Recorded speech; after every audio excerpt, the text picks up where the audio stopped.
Hello and welcome to our update and feeding of our cocoon bins.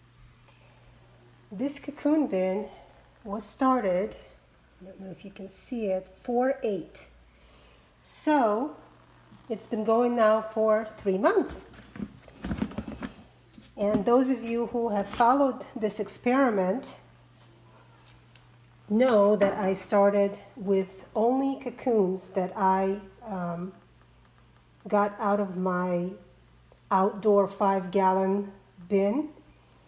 After I harvested that bin, I just put the cocoons that I found, put them in here, and we started the experiment in order to see how long it took for the majority of the cocoons to hatch, as well as what kind of worms I had, and how quickly the population grows if you start only from cocoons.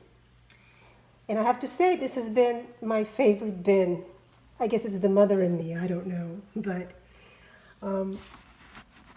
the worms have hatched and are growing,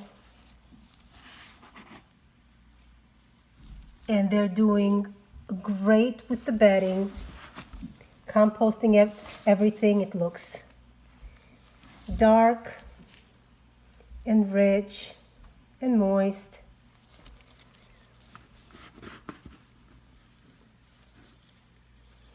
And I said last week that I'm going to start looking for mature worms and any new cocoons.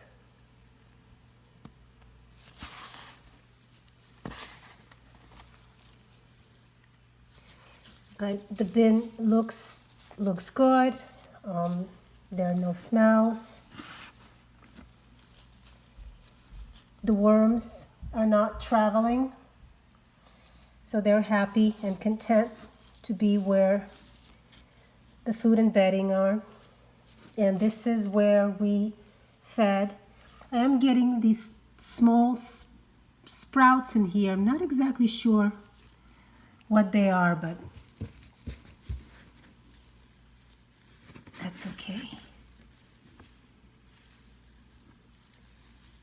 If you're interested to see how I started this experiment, you can go on the playlist and just click on Cocoon Only Bin, and it'll take you to all the videos having to do with this experiment. Nice, look at that. That was watermelon.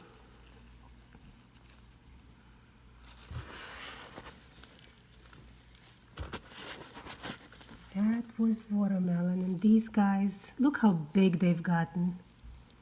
So impressed with them.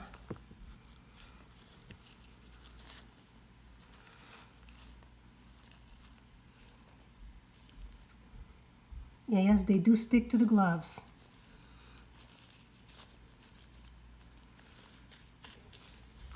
So this is what is left of the watermelon. It's the skin. And those were some large pieces, very large pieces. So they did phenomenal, and I wasn't expecting any less.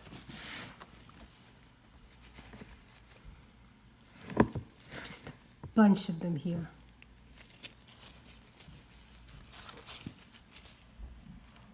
So we're going to give them another feeding. We'll go here. I have started adding bedding, and I'm going to do it now as well. And of course, I keep forgetting to bring it with me when I start filming.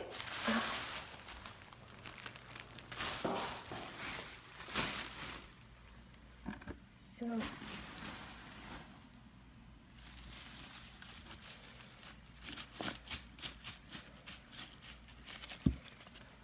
bedding, and they have their favorite. This time I'm giving them melon without the skin. It just so happens that this melon is not rotten. It's just not a very good melon. It wasn't sweet at all. So we'll give it to the babies and let them have a go at it.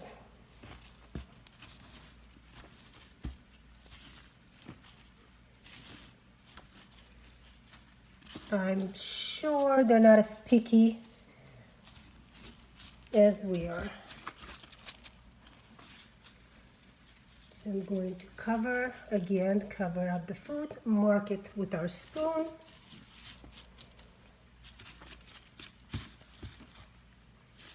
Check our gloves to make sure we don't have any baby worms hanging on for dear life. And that's it, short and sweet, but they are doing really well.